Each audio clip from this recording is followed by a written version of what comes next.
Hello everyone, in this video we'll be looking at harmonic seconds on two strings. Let me give you a little preview.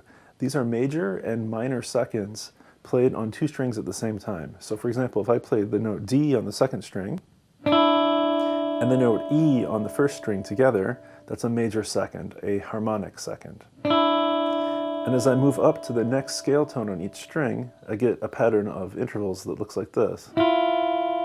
So here we have F and G, for example, a major second. Here's G and A, major second. Here's A and B, major second. But there are two spots where we'll get minor seconds. So if these were played on a single string, they'd be separated by just one fret.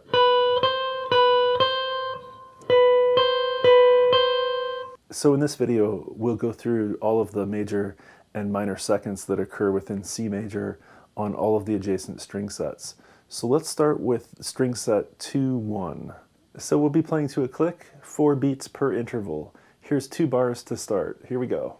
1, 2, 3, 4, 1, 2, ready, play. 2, 3, 4, 2, 3, 4.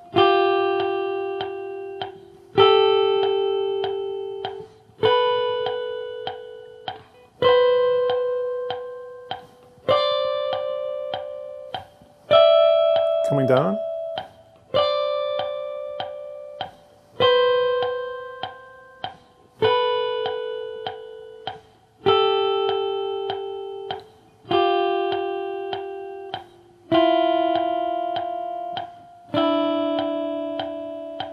Now string set 3-2.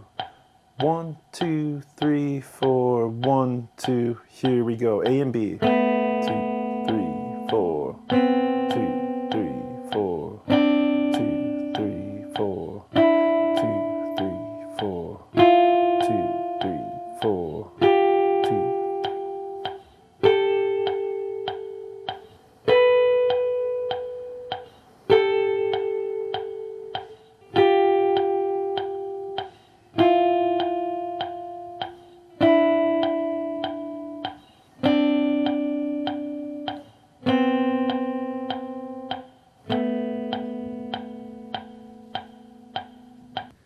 Before we continue to the other string sets, I wanted to point out one of the fingering principles I'm using here. When possible, I'm keeping a single finger along a given string as a guide finger. So for example, in the case of the third and second strings, I could do something like this. I could play third finger, and then as I come up, I could keep the third finger down. Now this is a bit of a stretch, but it illustrates the principle. I think more commonly people will use the first finger on the top string of a given interval combination. So we could do the same thing. In this case, we start on 2 and we go to 4-1. Using the first finger as a guide finger, I can play the rest of the intervals in the sequence without really ever lifting my first finger off the second string.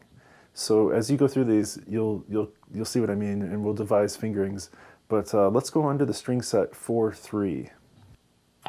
2, 3, 4, 1, 2, here we go.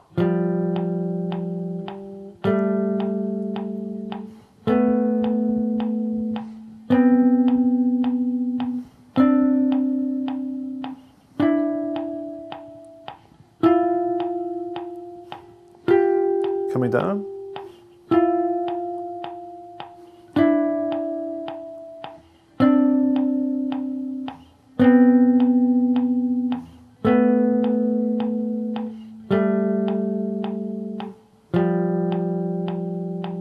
And now string set 5-4. 1, 2, 3, 4, 1, 2, here we go.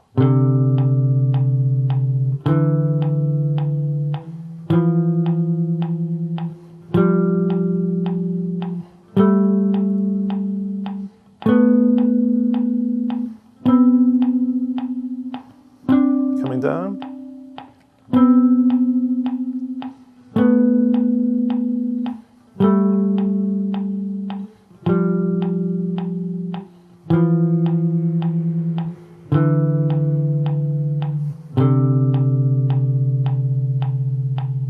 And now the lowest two strings, strings 6 and 5, and our lowest starting second is G and A. So here we go. 1, 2, 3, 4, 1, 2, ready, play. 2, 3, 4, 2, 3, 4.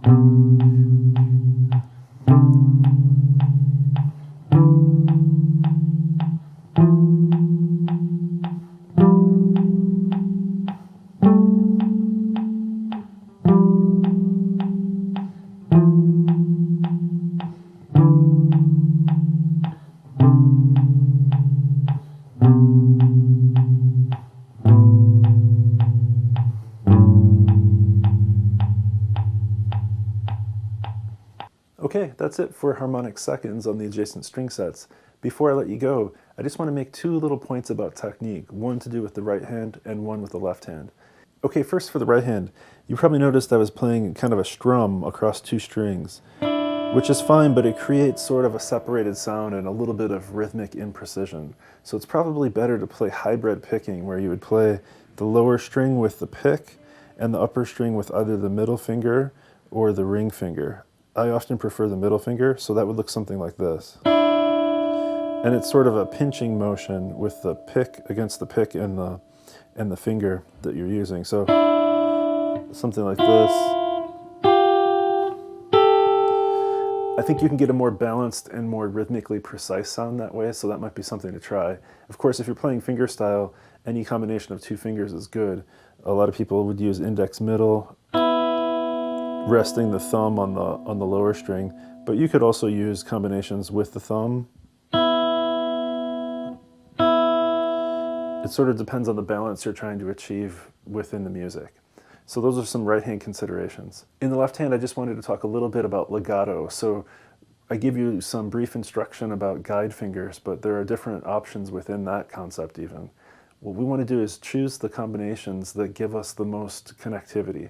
So for example, if I start just on those lower two strings that we just did, if I start with 2, I can come down 4, 1, and I can get perfect legato. But as I move up, I have to slide. So there's always going to be a little bit of a disconnection when we shift position and slide. But this is preferable to using something like 3 open and then 4, 1, because this fingering starting with 2 eliminates the unnecessary shift. So those are some things to think about. And I think some of you will find some of these quite a bit of a stretch, and that's normal. Your hand will develop to kind of embrace that 5-fret span more and more as you practice the material. But I think what we'll do next is we'll move on to melodic thirds. So if you have any questions or concerns, please leave them in the comment section below, and we'll move forward to look at these thirds. All right.